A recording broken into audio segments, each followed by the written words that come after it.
Good evening, good noon, and good night, citizens of Upland. Welcome to the Upland Action News. Today is Friday, AMA Day, November 6th, 2020. If you are tuning in, you probably just were involved in the AMA. You probably tuned into that. Lot going on in the AMA, huh? Lots of new questions, lots of questions answered. We've got Spark topic. We've got it's just so much to talk about. I have notes. I've got clips. We might even get another member of the UCN to join us live here. And speaking of the UCN, you'll see in the bottom corner there the emblem of the UCN, the Upland Contributors Network, which I am a member of, which means I am a super nerd fan dedicated to the metaverse that is the Upland. Let me get rid of this still behind us. Yes. So, wow, like franchises, they talked about business licenses, they talked about wastelands, there's so much. But yeah, anyway, like I was saying, I'm a member of the UCN. These are my own words. I don't work for Upland. I'm just a dedicated citizen, much like the folks like yourselves. So what did you guys think? What did you think? That's the big question. How did it turn out for you? Did you guys learn anything new? Did you get any information that you wanted to discuss? Put it in the chat. Let's talk. Let's get into it. Right now, I'm gonna drop a little clip, and then we'll talk about it. This just happened in the AMA. Let's get into it. Let's listen to a little bit from the AMA from Idan. And as a first step to that, I want to be careful, but say that pretty soon we're gonna make the existing custom block explorers into NFTs that now their current owners will actually own as NFTs in Upland. As a part of that, we're going to introduce those type of backstories. And by the way, we call them block stories. So that's maybe a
Okay, I think I'm off mute now. Dan, you're the man. Lucas, you guys are great. Okay, so the sound is back. All right, so you probably didn't hear anything I said after Dan spoke about block explorers. And thank you. There we go. Thanks, Dan. So great. We're back out. We're back live. You know, we've been up for a week covering the election, and now we're here covering the AMA. So my question to what Idan was talking about with the block explorers, right? Becoming NFTs. In other blockchain games that I've played, like Splinterlands, for example, they say if you had a card, you got a card. well, the way that one works is they're NFTs as well too. But if you got multiples of the same card, you can combine them into one, making that card a stronger card. So I'm curious if there's going to be something like that for the block explorers. Like you'll be able to layer up and make your block explorer more functional. Maybe have more capabilities, or be able to move faster, or something like that. What do you guys think about that? Do you think that there's going to be like a layer up process, or there should be a layer up process to the Block Explorer NFT? And then also too, I like the idea of having like little stories to the block stories, as he said. I think that that makes things fun. So what do you guys think about Block Explorer NFTs and the possibilities and the capabilities, and what does that mean? Okay, let's go to one more clip that I have from the AMA. This is something Dirk said. So let's run the clip. In that direction, because we're going to plan on launching something with the blockchain heroes early next year. And this, and as I said earlier, also will most likely be the first use case also where we're going to introduce maybe our NFT gateway. Plus, it will also include some of the external Spark acquisition possibilities. So that's all I can say right now. Stay tuned. We'll have some more detailed information coming up. So yeah, that I thought was maybe the biggest piece of news.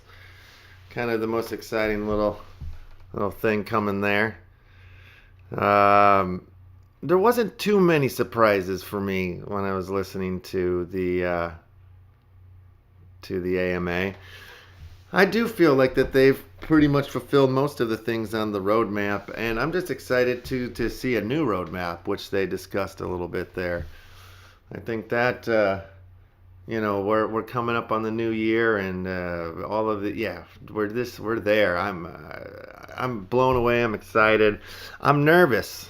I'm nervous about the price of some of these. What this means, this property price thing, and then I know they're talking about there's the it'll be more expensive. There's more demand for it, kind of thing. That also freaks me out just a tad bit. Yes. What was it? I'm looking for my notes here. I lost my notes page. But oh yeah, franchises, which I believe is talked about here on the website. That was something that they were talking about. Join other Uplanders in building one of the largest, diverse, and positive communities on Earth. Socialize, learn, collaborate, get entertained, or simply just make new friends around the world. Do you want to operate your hometown, state, or even a country? Upland plans to work with regional and local partners around the world to distribute properties of selected areas and run local operations. Depending on the skill sets and backgrounds, there will be different levels of partnership and revenue opportunities. Prerequisites are a very good knowledge of the area and a local network of people, organizations you can tap into. More details about the program will be published in 2021 when Upland starts to branch out to many more regions and cities. You can already indicate your interest now if you are an entrepreneur, an investor, a promotion agency, a media company, an influencer, a reseller, or have any other relevant skill and experience. Please read our white llama paper and fill out the form here, and we'll get back to you if you qualify.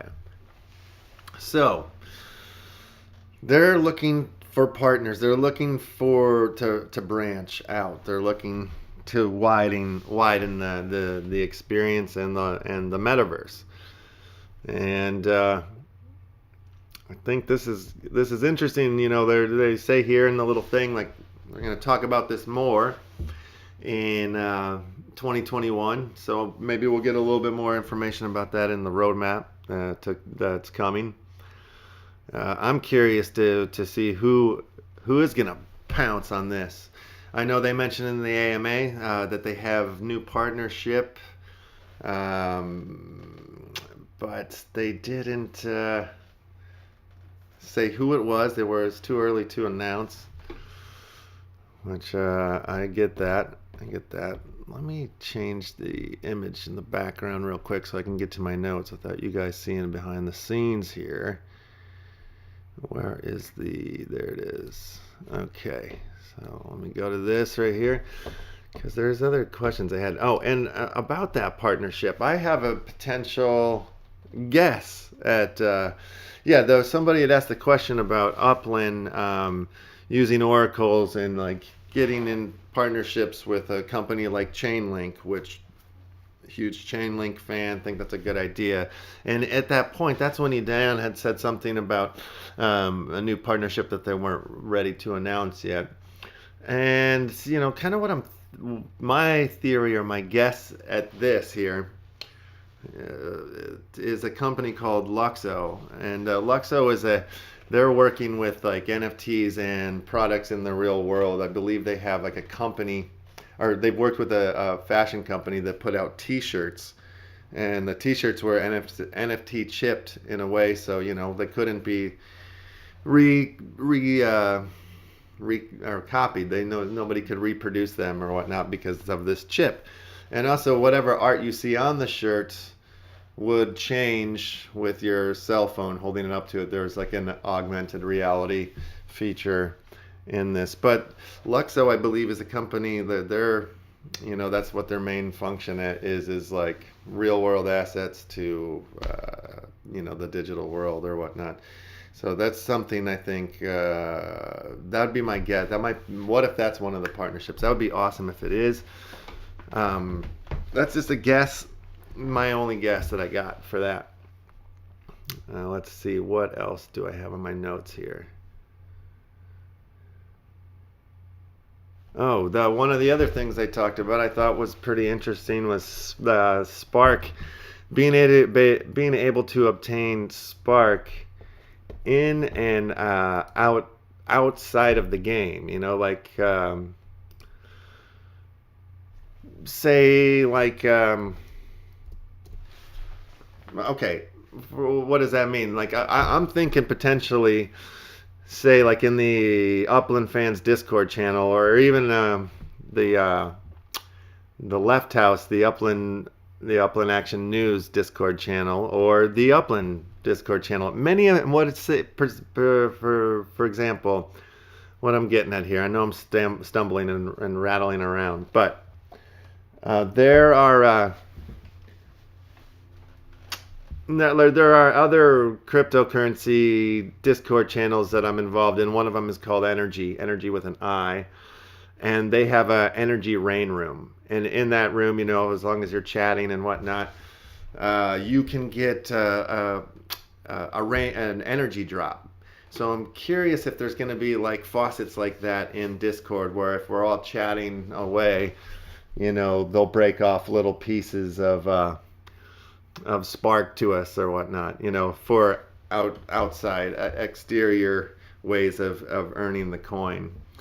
Does this mean that Spark? Maybe I missed this, or maybe I'm misunderstanding. Maybe one of you guys can answer me this question in the chat. But does that mean that Spark might potentially be tradable? Like it'll show up on currencies or on exchanges? My guess would be no. But what if you guys have any thoughts on that? Then let a man know. All right, let me pull my notes back up here. Let's see what else we got. Oh, another thing that I thought was kind of interesting was the property sandbox. The property sandbox. That was an interesting idea. And what is that? I guess there's like going to be temporary property developments. So probably in the beginning, limited functionality or ways that what we can do. What they were saying, like there'll be like different styles of buildings that we can probably choose from. And if you're a designer, like probably more down the line will we be able to like get freaky with our buildings. But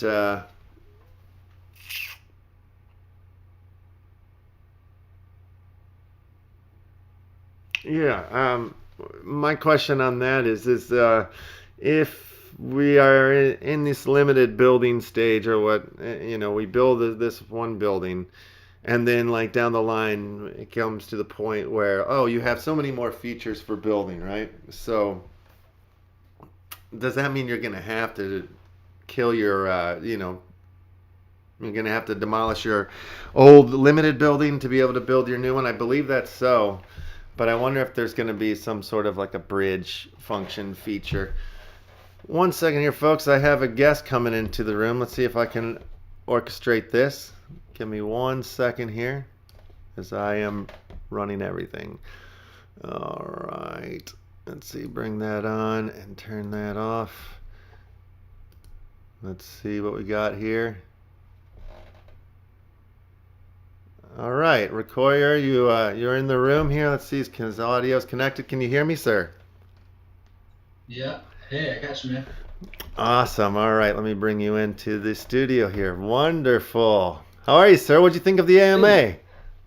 I thought it was pretty good. Interesting. I still have some questions and some stuff that I want to see figured out, but there was a couple bits of information dropped that I think will make some people happy, and a couple bits of information dropped that I think are going to make some people really disappointed.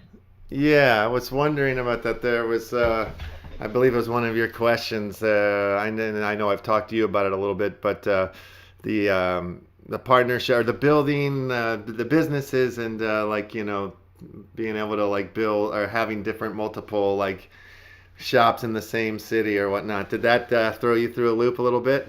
So I kind of expected that, but I think that there needs to be. That's one place where I think they're kind of missing the ball somewhat. So I don't think that you need to have like this unlimited amount of like you buy one business license and you can go hog wild, right? Right. But I also think you have to devise a mechanic so that if you have one business, there's a way to expand that to additional locations. And maybe they say, yeah, there's whatever, 20 base business licenses, and each base business license can then open 3 locations or whatever the heck they come up with.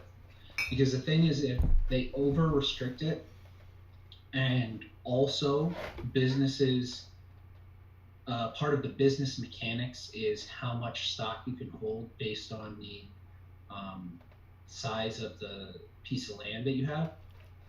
That's just going to lead to a situation where you have 20 behemoth properties with businesses on them, and any business you go into is like a Walmart. And that'll mean the only viable neighborhoods for businesses are neighborhoods that are completely full of gigantic properties. And it's also really a bad look for things like galleries, right? Because look at real life galleries. They're not the size of a Walmart.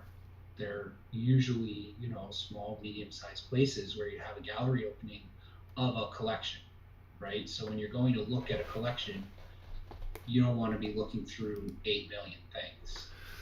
And also with their 2D interface that they have now, where it's like, okay, well, if you want to look at images that they've teased, you're essentially going to swipe left, swipe right on these 2D images. Well, if you've got a giant property with 10,000 image NFTs in there, like, you're never going to get to what you want to get to.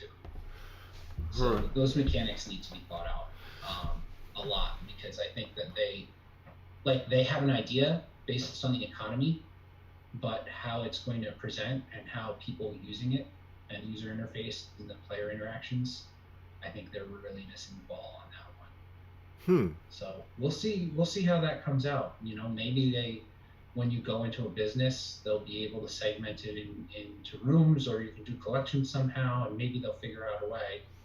But it seems like something where that's a case where them not being able to play and not understanding the player's interaction with the UI UX is they're missing that component. Well, how like just to kind of take it back a little bit to the property and like the like the size talking size here, right?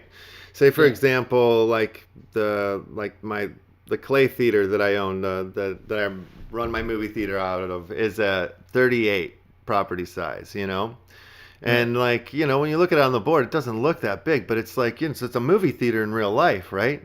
So. Yeah. Like what size is too, what what I mean? Like, do we even know, like, do we have like, technicals too? Like, at this property size, this business, you know what I mean? Like, I don't even know Right.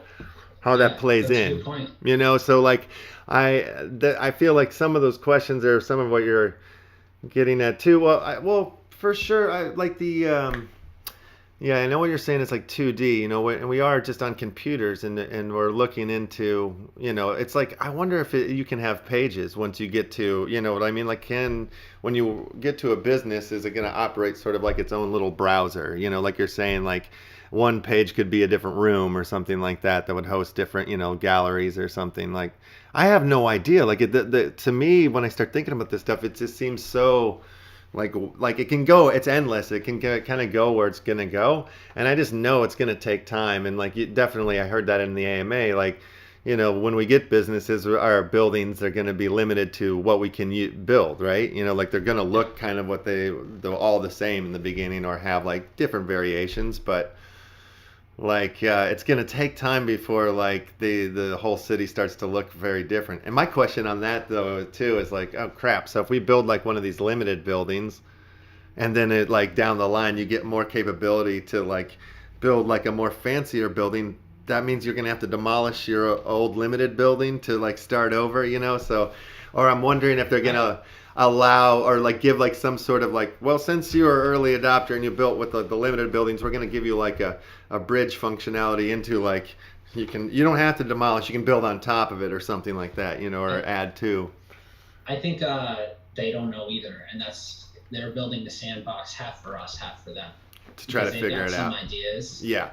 But we're gonna come in there and we're gonna play in the sandbox, which I still had some questions with that. It's like they're saying it's a sandbox and it's a temporary thing. So are they saying, okay, you're gonna build temporary buildings on the actual Upland map, but we're going to call them sandbox buildings? Or are they going to send us into another map and be like, okay, here's some properties that you can just have, and here's some fake testnet Spark, and go ahead and build some stuff. So I have a lot of questions on how that's going to function. Well, yeah, and also they talked about like mini games in the sandbox too, and I can't remember which one it was, but it sounds like there's a lot of functionality and little things that they didn't mention that like might be in and around that. So that's kind of I'm excited about that. Like, let's go, let's have some of these features, and if it is a testnet sort of thing, great. Like it needs to be tested, right? Let's do it. But here's the thing that's a little confusing to me. If it's a testnet thing and you don't spend your actual UPX, your actual resources, your actual whatever, you're just testing it out, then you have mini games, which is cool, but are those mini games on not real resources and not real UPX too? So you play these mini games and then you win testnet UPX that doesn't really do you anything, or on the alternate, these mini games is going to win you real UPX, but you've got to spend Spark, real UPX in the sandbox. Right, yeah. So then are people going to want to run through UPX building fake buildings and then be broke when real property development happens? I don't know. I'm interested to see what they do with that. Yeah, and I didn't pick that up, like that it like maybe so did you get that they're gonna it's just gonna go away, like there's gonna be some fake building scenario and like those are gonna go? I don't think it'll be fake. Temporary, okay.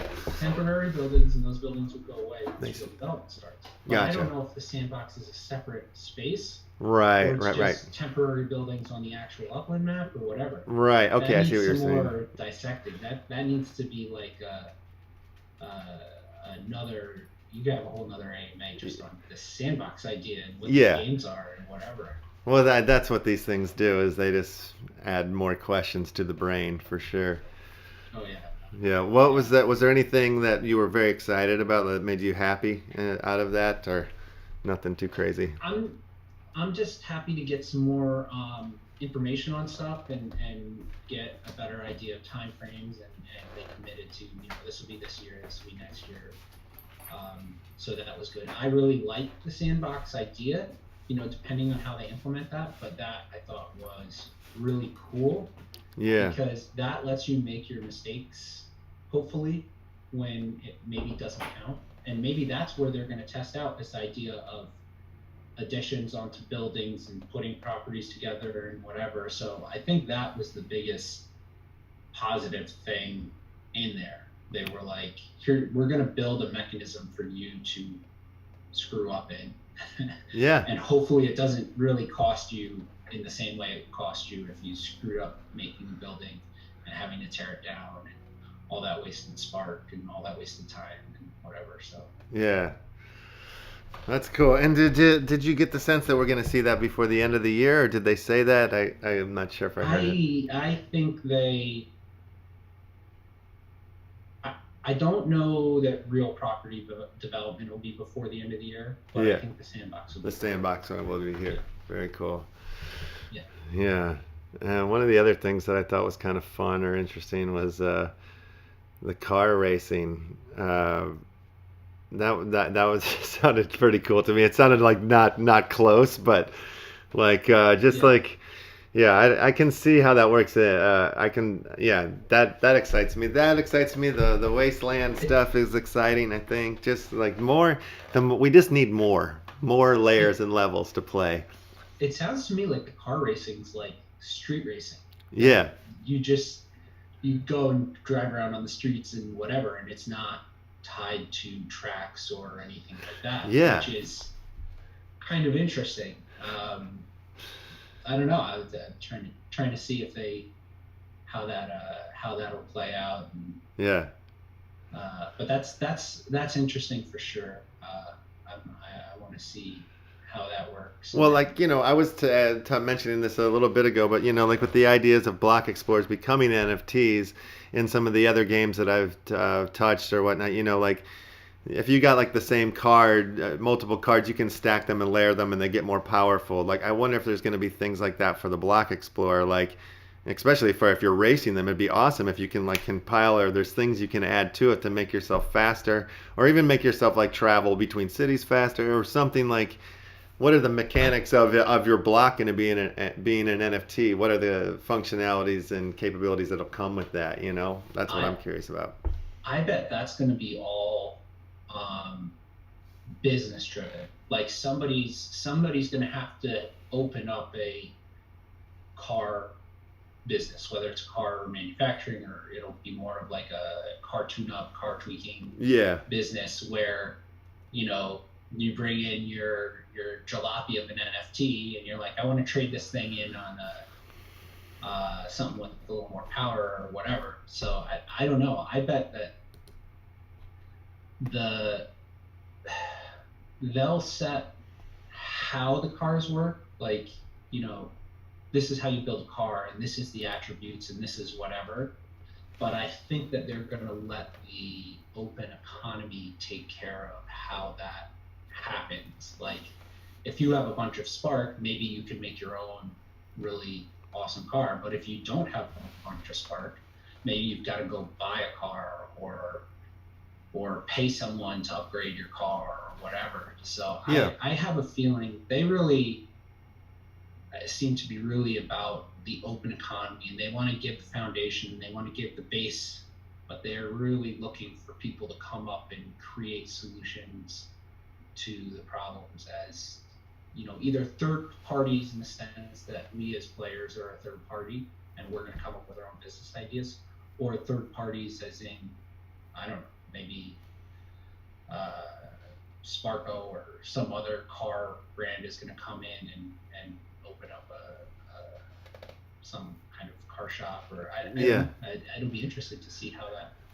Well, one of the things too that I'm feeling, and I've had other chats with other uplanders about this, but definitely after the AMA, I'm feeling like I might need to rethink my my strategy and plan moving forward, because it just sounds like running some of these businesses are going to be like running a business in real life, and you're just going to be like, like, so like, I have ideas of like, I want to do the Upland Action News and run the movie theater, and I'm going to have a music shop and a radio station and like, all these things. And it's like, am I going to be able to do all that stuff? Like make all of these things go at once without hiring like 250 million people like, Amazon does? Like, I don't know, like.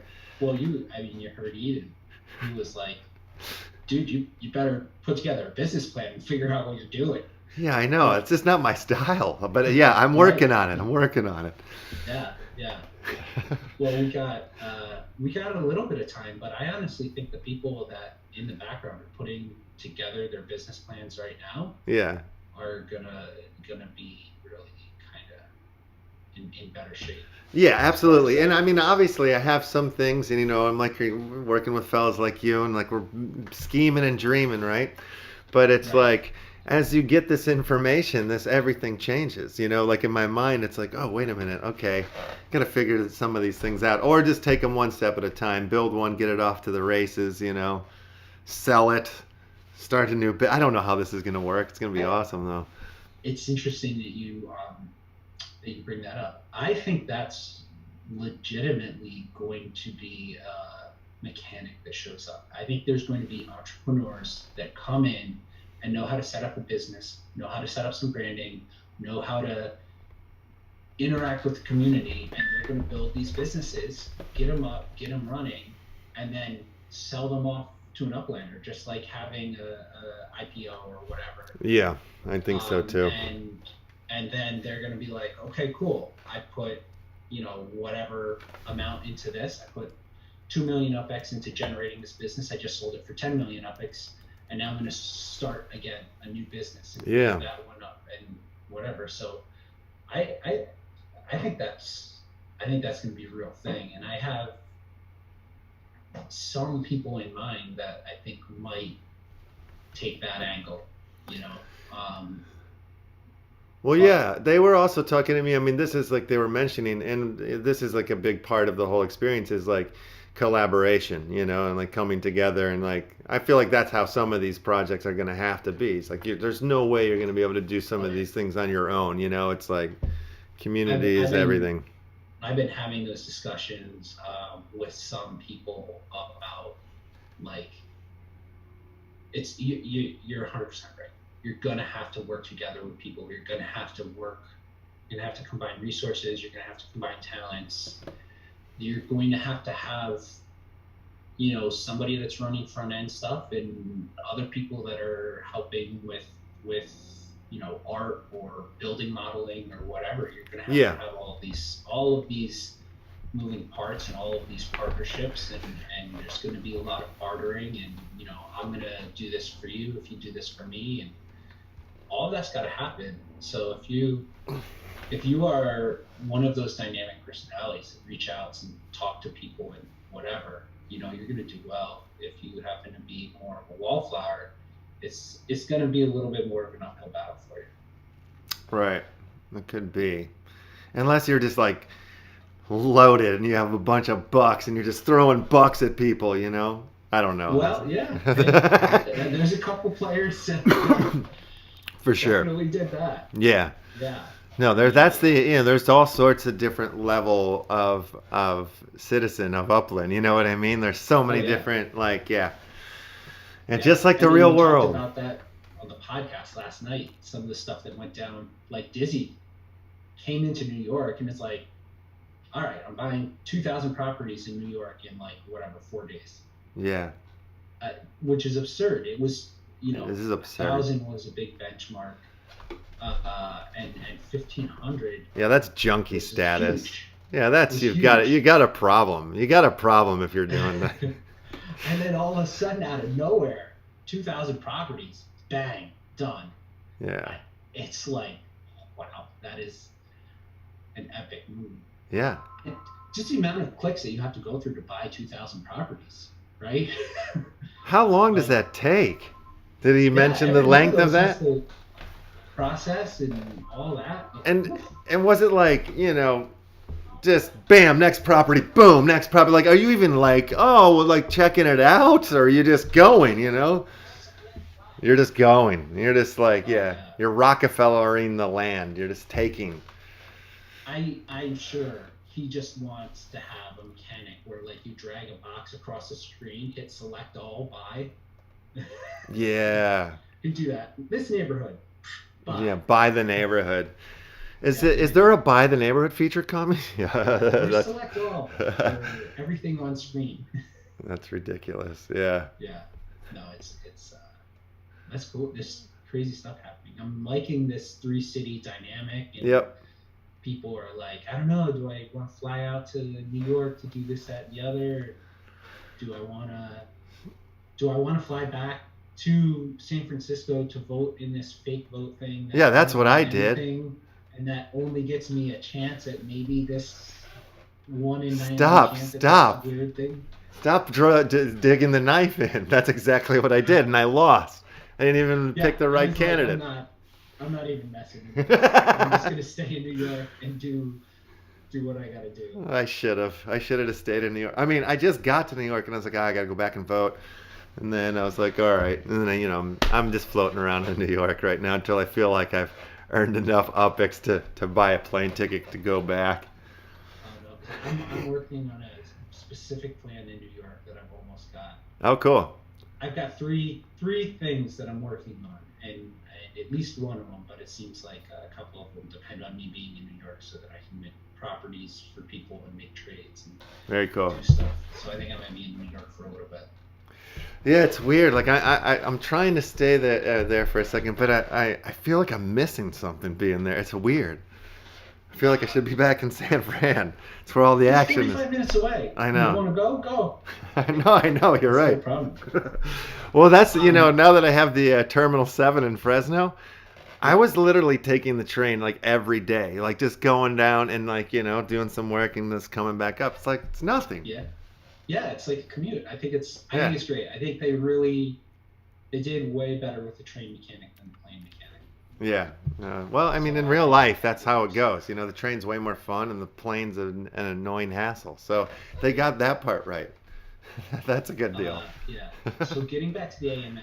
Yeah. One of the questions which I had put in, and then they answered it, I think is really gonna ruffle a couple feathers. And that was the question where it's like, are any of the currently available properties going to be something on which you can get Spark, on which you can mine it? Yeah. Because so many people were buying these big perimeter properties at Fresno and hoping that that's what that would be. And I'm not going to lie, I picked up one on spec. I picked up one really big property on a river, and I actually looked on Google Earth, and it looked like they do, like it was a quarry or something, or there was just big earth moving equipment and stuff getting moved around, and a little shack that was there. So I was like, all right, well, if it's going to be anywhere, it's going to be here. I'm going to go for it, and I'm going to hedge my bet. I'm not going to go too big into the big lots, but I'm going to have at least the one. So now I know that was, now I've just got a big empty lot in Fresno that I don't know what the hell I'm doing. Yeah. But there were some people that went big. They bought thousands of upsquare. Yeah. Like, I'm going to mine half of this thing. And it's like, sorry, dude. Well, I have a question coming in here from the chat that maybe you could take the answer of. When are the founders dropping Spark, and what is it really about? Does it cost UPX to have them? I mean, we know. So, yeah. I don't think that the Spark is going to be. Maybe it'll happen in December. Maybe it's iffy. Maybe I a think Christmas gift. Sandbox is going to answer a lot of those questions. As for how they're going to airdrop it, they're being intentionally vague, but they're saying, the longer you've been in the game and the more you've put into it, that's going to be part of what contributes to that. And, so I think the people that are, founding players and the people that have put a ton of money into it, they're going to get rewarded. And the people that started playing maybe this spring, but have a relatively high level of engagement, they'll do all right too. And the people that are later in the game now will get less. And that's how you reward people that took a shot on something before it got traction. That's how you reward people that put their money in knowing they could fully lose it before it was a safe bet. That's how you reward beta testers. And I think that they're probably going to do that in a way that is rewarding to those people, but also gives, they're not looking to shut new players out from it. So there's going to be ways to get it. There's going to be an open economy. Yeah. Spark mining goes, like, people are going to mine Spark and then they're going to go and sell it. Just the same way that mining works in crypto. I mean, all of these things, if you go back and you look at these things, they're all tied back to a crypto mechanic that's been happening for years, but they're gamifying it and making it available to people. Like, miners don't sit there and hoard their rewards. They sell. If you're mining F, you sell the F, and then you use that to buy more mining equipment and whatever. So I think it'll be a similar mechanic. I think there's going to be a way for the miners to offload their Spark for UPX, which then they can use to buy a property, sell that property out to fiat, or use it to make NFTs, sell those NFTs out for fiat. I mean, it's going to be a whole economy. I feel like there's this tension that new players are coming in and they're like, I'm closed out of Spark now. I'm screwed. I'm never going to get Spark. And it's like, no, they want everybody interacting, engaging in this economy. Well, so you just said something there that like people will, be able to sell their Spark. So do you think? But it doesn't seem like from the in game you're going to be able to buy Spark. That's not a function. Like you have to mine it. Is basically what I'm hearing. Is that right? So that's definitely, they're dancing around that topic, but I don't see how that works for the longevity of the game. Because say a couple years down the road, it's grown and there's cities all over Europe and Asia and whatever. We've got 100 times as many people as we have right now, and all of them are going to want to develop in those cities. Like, there's going to have to be a way for them to get Spark. I assume that there's not going to be like 100 people that got Spark and they're Spark magnates, and those 100 people are going to support 1 million players in the future. Like, it's not. I can't see it being that locked up. I think that there's going to be some mechanic for distributing that resource. Now, there's definitely going to be leasing, and you're going to be able to go and lease Spark from people, and there are going to be people that get Spark but don't really care to develop, that want to make their UPX from leasing, which is fine. But I've got to imagine that there's going to be some period of time in the future that you're going to be able to have Spark change hands. Gotcha. Yeah, I think that's coming too. Yeah, a lot coming. I mean, I'm excited that we're at the end of the year and that we're going to get a new roadmap for 2021 and see what's on that. And yeah, it's a good time to be an Uplander, that's for sure. Yeah, I see a lot of good stuff. A lot of good stuff that came out. There was so much that they covered that I'm like, my head is swimming a little bit, bouncing around between all the different stuff that got discussed and items that got covered that I didn't expect to get covered. And then there's also other parts, people were hitting me on Discord and I'm talking with them on Discord, and then I half hear something and I'm like, oh, what I just missed. I feel like I have to go back and rewatch the whole thing again to really digest it. Yeah, definitely. Yeah, I'll be skimming through it indeed myself. Yeah. Well, I think we should wrap this up. Is there anything else you want to say about the AMA before we conclude this show? Not about the AMA, but you got to talk about a collaboration thing. Yes, yeah, we'll do that off the air here. Yes. Yeah, so I'm gonna take us out with the outro, and just hang tight, and we'll chat in a bit. All right, cool. All right, ladies and gentlemen. Good morning, good noon, and good night. We will see you in Upland. Let me get the intro sorted. Here it is. Da da da da.